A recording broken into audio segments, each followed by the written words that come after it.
Chris, before we jump into our next segment, I think as East Bay natives, Bay Area natives, we got to do our shout out before the day is over to happy 50th birthday to the legend, Mr. Tupac Shakur. Chris, give me your favorite Tupac song. Happy birthday to him. I don't care. Okay. Good luck. It's between All Eyes on Me and Things Change. That's the way it is. That's what it's called. That's the way Changes. It is. Da-na-na. No, it's called That's the Way It Is. Da-na-na. No, that's just the way it is. I would say. All right, what's yours? Ambitions as a Rider is a solid. I don't think I've ever heard that one. There's Ambitions as a Rider. Oh, I have heard that one. Dun, dun, dun, dun, dun, dun. And honestly, Dear Mama is a classic. It was. He has a lot of classics. He has a lot of classics. Anyways, Oakland did great. Julio, but anyway, we got to fix it, bro. We got to fix it. It's time for one of our least favorite segments. We need to fix it.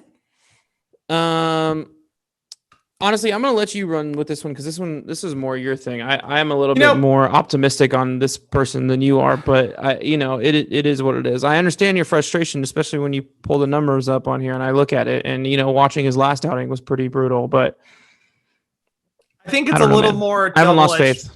I know. Well, you gotta have the faith in Jesus. We're talking about Jesus Luzardo. Since he's come back from the IL after the crazy hand injury from video game frustration, which I think we've all been there. He started off solid. He had 4 scoreless innings in his first 2 outings, which is great. But he's been really giving up some juicy meatballs lately. Over his last 4 appearances, he's given up 5 home runs. And the reason we bring this up because he did it again today he did it yesterday to Ohtani, which it's Ohtani. He's going to get you at this point. But he's really just it seems like every game he's giving up a bomb. Over that same time span of the last 4 appearances, he's got a 12.71 ERA. He just doesn't. And it's so weird because when he first was called up in 2019, we were waiting for him to come up. He's finally here. And he's right before the playoffs, right? Right before the playoffs. And he was lights out in the playoffs. Yeah. He was a September call-up. Yeah. Manaea, had that bad start against Tampa in the playoffs, but then Jesus came in and I believe he pitched a shutout, if I remember right, throughout the whole game. So we know he has that stuff where he can pitch out of the pen, but he's prone to giving up long balls right now. I think something we got to caveat it with I think his innings pitched in the majors is still extremely minimal. He's still below, I want to say, I think 200 innings in the majors, which because his rookie season was a 60-game season. Yeah, his first rookie season. So we have to find that caveat. But the reason I want to bring this up is, look, we're getting to the point of conversation now where in my heart, the A's are an elite American League team right now. I think at the 3 teams, it's Tampa, Chicago, and the A's. But with Jesus, it's so hard where do you draw the line between what Olsen's going to do every day, what Bassett and Manaea are going to do with every start, what pen guys like Petit and Trevino we're going to be doing, Trevino and Deepin for most of the part. It's just hard when you have to still help that development of a guy at that same time. And that's where the frustration lies. It's like all these guys are ready to go, but this guy is still kind of falling behind the process. And because, he doesn't have the experience. So what gives? What do you think is his problem right now? Where do you think we can start fixing things a little bit? The kid hasn't even played technically a full season yet, and he's had nothing but bumps along the road. So after the postseason run in 2019, I think he had a minor injury, so it kind of delayed him a little bit in camp. So he gets ready and he goes to camp, and then COVID hits, and that whole situation happens, and they go in the season after when they agree to it and have the 6-game season started in whatever, like July or June, July, some shit like that. And he only gets to play 60 games, so he still hasn't even done a full season, still had his injury issues. And then he goes in this season, he finally gets his full off season to work on it, but it's still kind of like it's COVID shit's going on. And then he gets another bump in the road. He gets his fucking injury with playing video games. So it's just like, it's constantly when he finally like gets his foot, I don't know, feels comfortable and gets his footing and he's ready to go, some fluke situation happens that kind of delays him a little bit. So like I feel like we need to be a little bit more patient with him. Like AJ Puck, I feel like we can be a little bit more critical of, because that guy, it's like nothing but injuries the entire time since he's been a member, since he's been drafted. Where Luzardo, I mean, and then on top of that, when he comes back from this injury, he's thrown in a completely different role than what he's been doing. He's been the number 2 starter in our rotation for the past 2 seasons. He gets his fluke injury, he comes back, and now he's got to come from the bullpen. He's got to come into games when they're down.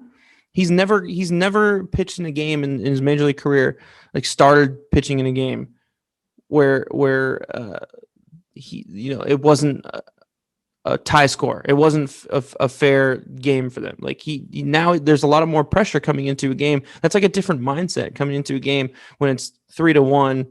You guys are down by 2 runs and you have to like kind of like hold them off until your offense can kind of figure it out. Like it's just that just seems like a complete mindfuck, on top of being like just so upset and depressed and disappointed in yourself that you let this stupid injury playing video games like happen to you and completely delay your season. Like you remember that press conference after when he came back, he was like, he looked so upset.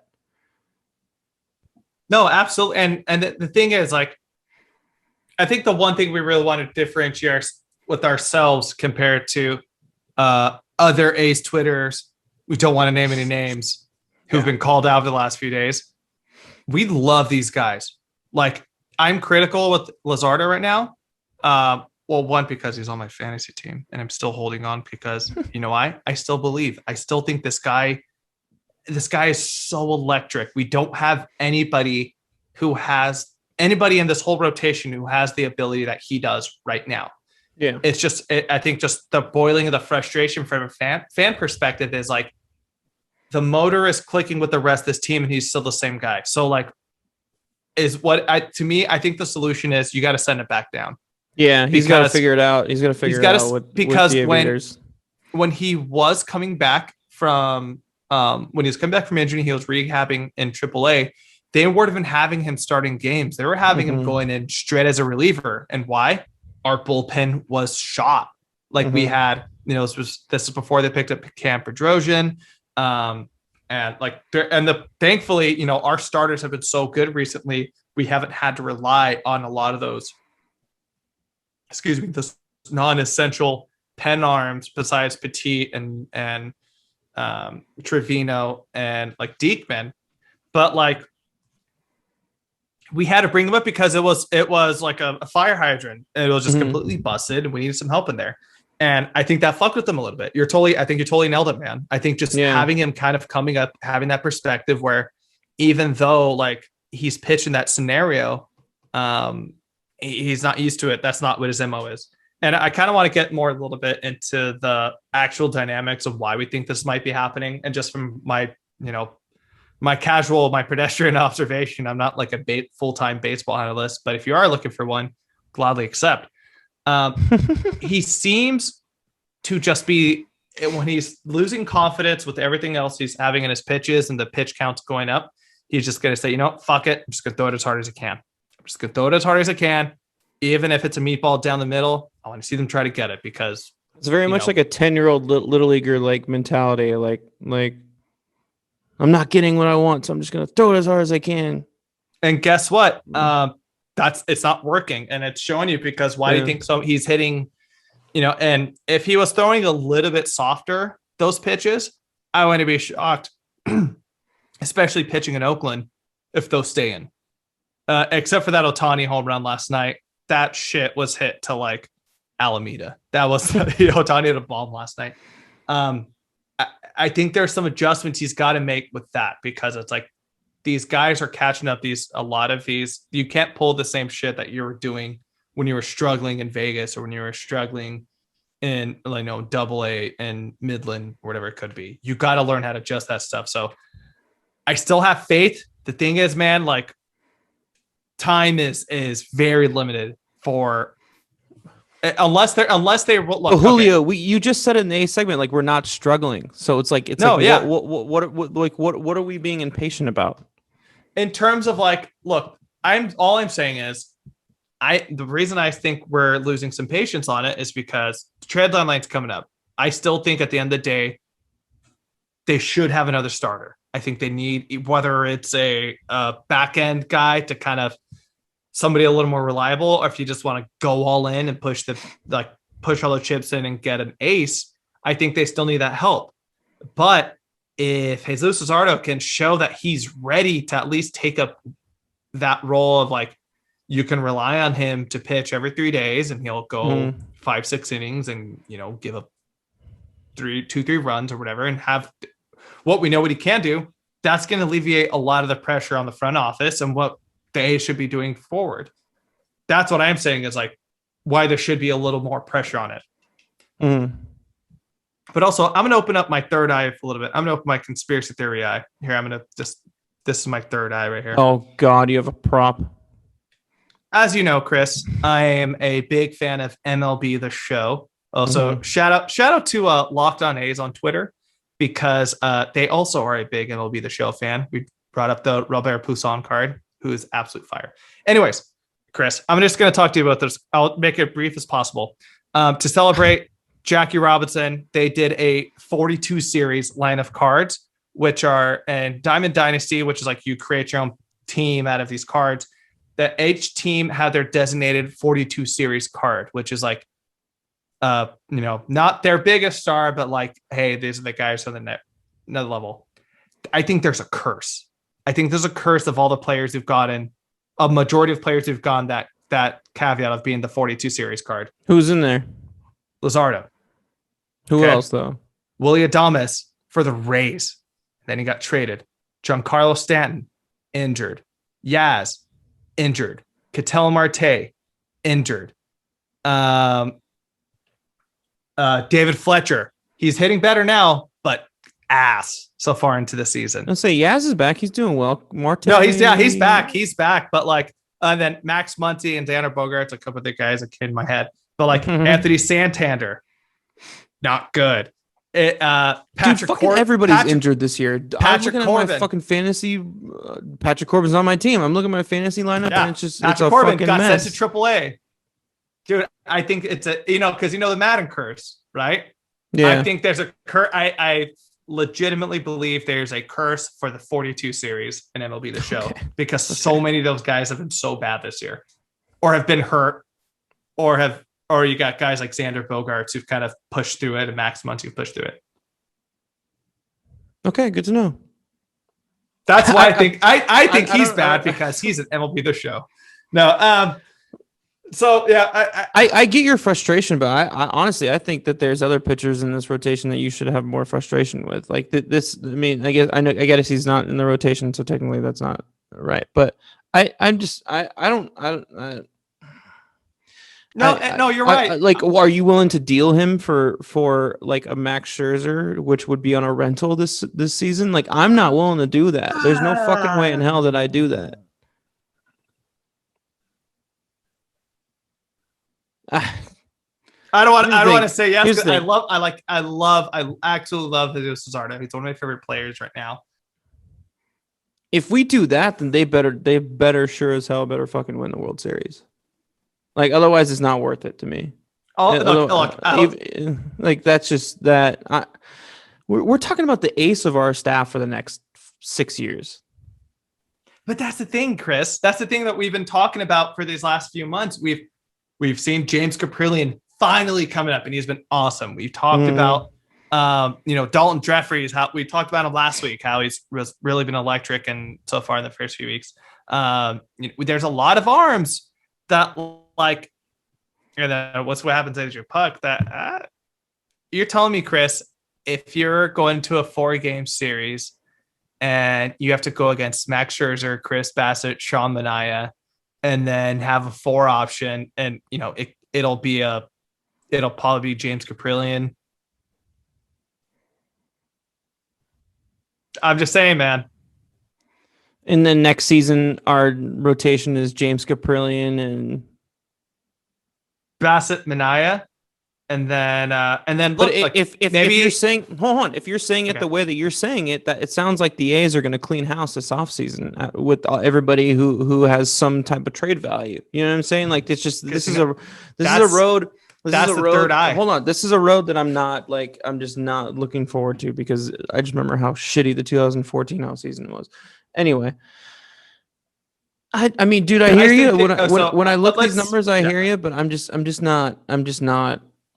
I just think that, I mean, we're playing so well right now. There's no reason to fucking react this way. I agree. He should go back to AAA and figure it out. He needs to develop more.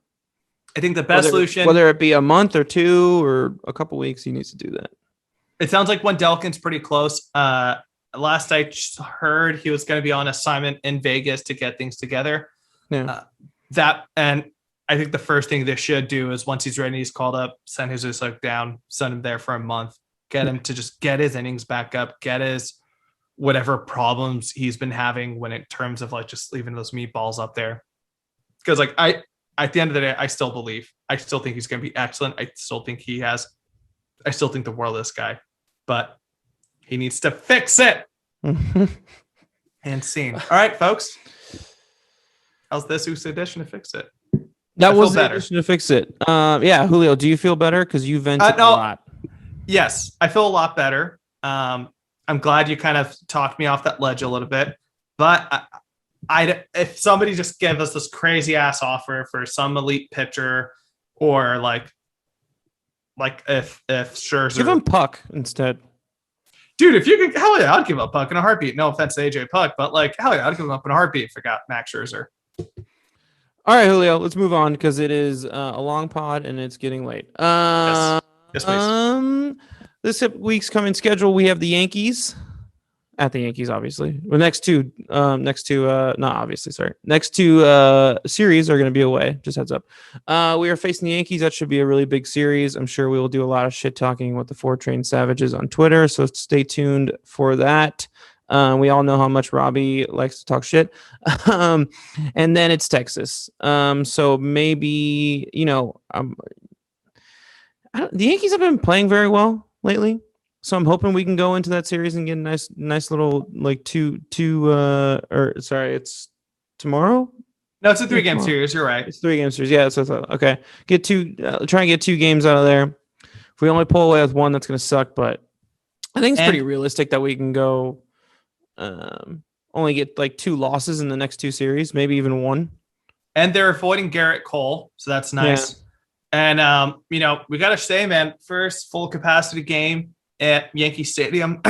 So congrats, to Robbie, Rich, Tyler, the 4-Train guys. Hopefully you guys can make a game this series because we really hope our boys are going to be spanking that Yankee ass out there. Oh yeah. All right, Julio, who is your player of the week? I kind of we talked about it pre-show and I kind of regret it already, but I'm just going to stick with it because we're starting to see a little production out of it. I'm going to go. What did you want to switch to? It's on the fly, so I don't know, but I'm just going to stick to my guns here. I'm going to go with Murph. He only hit 250 this last week. Or I'm sorry, he hit 210. That being said, he's been better, but he's been better behind the plate too, though. I will say I shitted on him 2 weeks about that, and he's been a lot better. He was better behind the plate. His 4 hits. He had 2 singles, 2 home runs, 3 RBIs, 3 walks. He struck out 7 times. Again, sophomore year, it's going to take some time. He was hit by pitch 2 times, which Angels, you guys got to get your shit together in terms of hitting pitchers because it seemed like left and right guys are hitting a hit throughout the day. But to capitalize what Chris said, I think he's been fit sensation. He's really stepped up behind the plate. We've been a couple of guys who've been harping on Frankie recently over his last few outings, and he was excellent yesterday. He looked like Frankie Montes. And I think a part of that reason was Sean Murphy behind the plate. So, Sean, you're my guy. So I am obviously, picking the obvious choice. So there's a pretty clear front runner this week, folks, and me and Julio knew that, so we had to talk about who was going to take him, and I really wanted to take him because I've been really impressed, and I've been disappointed and kind of down on him this past year, and I've said on this podcast, that, maybe his something to do with his hip injury, like maybe he's done for good. He's not done for good, ladies and gentlemen. Matt Chapman is back. Listen to these splits because it's pretty incredible, Julio. 385 batting average last 7 games. Oh. Only 6 strikeouts, 2 home runs, 10 hits, 8 runs. Oh. 8 runs on 10 hits. It's been incredible. He hit a bomb yesterday. That was fun. My guy's back, and he's still been doing it defensively. He still makes those insane plays.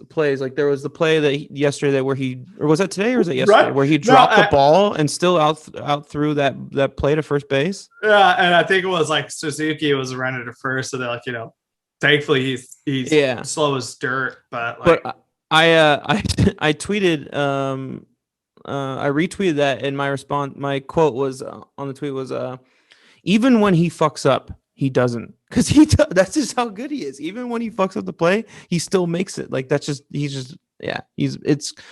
hope that this is for good though. I hope he doesn't go back into another insane slump for a couple of months. I hope that this is back to MVP, top 10 player in the league caliber play. It's weird. The team is in such unison that I feel like there's nobody who's in a deep slump right now. That even somebody like Mitch Moreland, who, he hasn't been, I'll be honest, he hasn't been good most of the year. Mm-hmm. He's clutch. Yeah. He hits when he needs to. And that's, he's been playing better lately too, though. I would say Mitch is, but yeah. It's awesome. Now, Chris, and they have so much fun. I mean, like, for example, there was a picture this morning of Chapman and Caprillion walking into the Coliseum together. Chapman was holding 2 coffees. It's like, oh, that's cute. They went and got coffee together this morning. Where do you think they got the coffee from? It was a Starbucks cup. I looked at it. Shameful. Come on, shameful. Boo. They need to be. Yeah, you gotta step up. You gotta step up your coffee game, Chapman. Hey, it's funny. I don't know if you follow Caprillion on Instagram. They're total bros. They one of them. I think he's always at Chappie's house. I think Chappie has a house in Wanna Creek or something. But you can see like Mount Dalville in the background. So I bet Cap's probably a big video game guy. That's probably why he connects with him. Dude, I'm telling you, Chris, man, like that's just the lifestyle of players, because it's like, I think they talked about it last year. It's like, during this whole, when, you couldn't really socialize. Yeah. It's like, we just go play, we'd go back to the hotel, and then we'd play Call of Duty, and that's all. And that's what we do. Yeah. It's completely different as like in the 70s when they would like go out and fucking party all night. They also didn't have cocaine to help them. They didn't have a global pandemic in the 70s. Chris. But I mean, they were like that beforehand. But anyway. Yeah. Anyways, let's go through our essential tools of the week. I think I nailed it. I had Elvis Andrus. This was a good one. Yeah, Elvis was awesome this last week. He had 285. He had 4 singles, 4 doubles, 6 RBIs, 3 walks, and 4 strikeouts. He's turning into a doubles machine. Like, that's what's up. He's been hanging out with Jed Lowry a little too much, man. And I think we talked about it last week with the Trevor Story trade rumors. That'd be cool, but I think Elvis is really starting to come around. Big fan of him. Great job, Elvis. Chris, you had Mr. Swervin' Irvin, Cole Irvin himself, his first start against Kansas City. He had a pretty good start, 6 innings, 6 hits, 1 earned run, and 4 strikeouts. Today against the Angels, a little shaky. He finished strong, but 5.2 innings, 9 hits, 4 earned runs, 2 walks, 2 Ks. Think I'd give him a solid B- on the week. Yeah, I mean, dude, like I said to you last night, I felt so confident about this pick, and then I was like, dude, I just hope that he just can get away with a win, and he kind of blew it, and luckily the offense kind of like saved him. Daytime baseball in Oakland, man, you never know. Chris, who do you got this week? I got Frankie Montas because the dude cannot fucking string together like 3 solid starts in a row. So I want him to prove me wrong this week. And I want him to be the Frankie fucking stud ace Cy Young candidate pitcher that he can be, and the way you have to do that is you have to string together quality starts. You can't do this 2 great starts where you look like a stud and then you just completely look like you don't even belong in the big leagues. Like, he's got to get some consistency. And dude, he's been dressing super swagadelic lately. I've been seeing a lot of pre game like photos of them walking in, and he has been swagging it up. So bring some of that swagger to the mound with you and just start striking fuckers out. I gotta say, I think what I love so much about Frankie, and I think Elvis is kind of in the same boat, is like, look, you can take away them, having terrible outings. You can take away them hitting below 200. Yeah. You're never going to take away their joy, man. Even when Frankie is, having a bad outing, he's still going to be happy because it's like, dude, I'm in the bigs. Like, what are you going to do? Like, this whole team has so much fun this season. It's nice to see like that it really camaraderie, is. like on a different level. It's cool. Like them playing like thumb war when they're doing the rain delay waiting.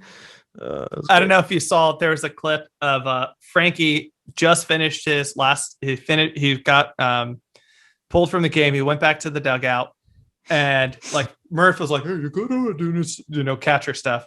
And then he went up to the pitcher circle, and Mania went up to him and did like this to his chin, and then went like that underneath. And I'm like, "What the hell did he do?" And he's like, "He let him off the hook."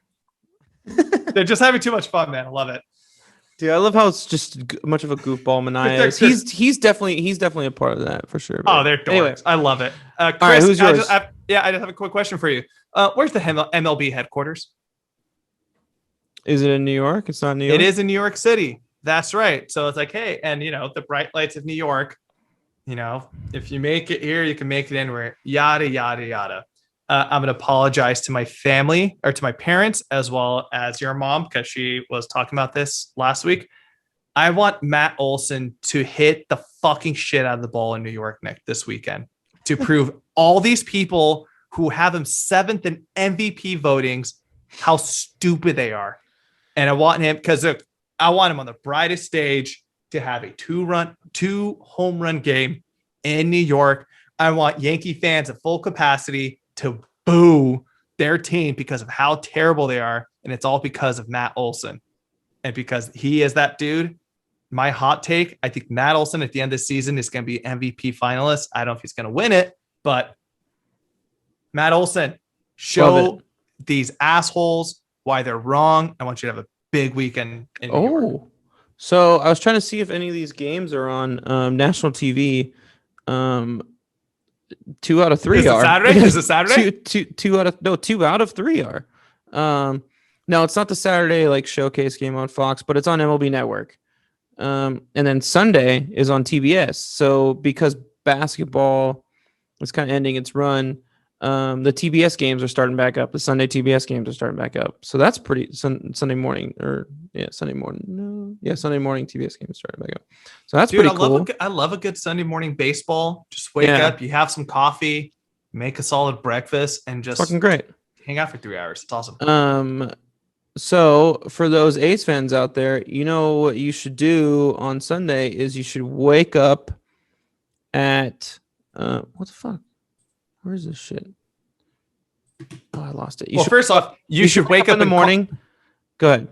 Wake up and hit up your dad. Tell him Happy Father's Day and thank you. One would assume that you're spending it with your dad. If you're not, well, I mean, maybe I'm not going to be. So I'm not going to be my dad. Touche. Yeah. Well, yeah. Just sorry, Sabato. Just call your dad. Be like, hey, Dad. Happy Father's Day. And what you should do today, Dad, is you should check out the U.S. Open 1, which is fine. And then you should turn on at 10 o'clock the College World Series. And then at 12 o'clock, you flip it over to the A's Yankees game on TBS. Boom. You're welcome for figuring out the best Saturday or Sunday of your life. That's all I got. I'm done after that. Well, I'm done with that statement. Yeah, I'll take it. All right, Chris. What did my mom say that we cuss too much too? When I was with for your birthday, Mm-hmm. They were just like, "Oh, I love you guys and stuff." He's like, Chris just sometimes just use a little language, and it's just like, You know what? That's just him. I use that around her too, so I don't know. Whatever. Yeah. Sorry, Mom. I'm not gonna stop. Anyway, 2021. No. All right, Julio. That's the end of the pod. Do you have any last things you want to bring up to the listeners that they should do besides watch the College World Series this weekend? Yeah, happy Father's Day, man, to all of to all of our listeners who are fathers. Do you know any new fathers that you want to give shout outs to? Oh, I'm totally spaced it out. Oh, actually, hell yes, I do. I'm going to give a shout out. I know he's probably not listening. Shout out to one of my longest friends for the last, 16, 15 years. Shout out to Kevin Miller. I don't know if you knew that. Our boy did not Kevin. Know that. Our shout out to K Mill, also known as Kev Dog on the Switch. We play a lot of Overwatch, but also he's now Kev Dad. He became a father in this last month, so I just want to give a shout out to him. I didn't even know his wife was pregnant. That's wild. You know, COVID happens, man. COVID, baby. Yeah. So, shout out to Kevin, newly found dad. Shout out to my brothers, Elias, Andrew, Mondo. All actually going to see Mondo next week, so that's pretty dope. Shout out to those dads out there, and shout out to the OG Dad Savetto. You know, teach me what I know about Oakland baseball. Nice. I got none. You know, if you're a recent dad or a recent-ish dad in my life, and I don't shout you out, you know who you are. I mean, shout out your dad, David. David, a magical man. My dad is the farthest thing from a recent dad. I know, but like the man, the mural himself, the John Muir mural.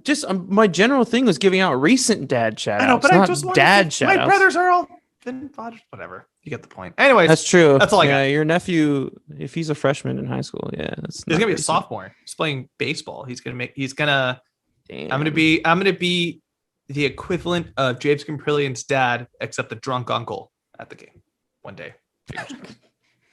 Happy Father's Day, everybody. Thanks for listening. Don't forget to follow us on all platforms. Give us a shout out. Give us a review on whatever podcast platform that you listen to us. If you watch us on YouTube, give us a shout out on YouTube as well. Share us around, and we'll be back next week because we always are. Julio, last but certainly not least. I've got two, actually. One, let's go Oakland.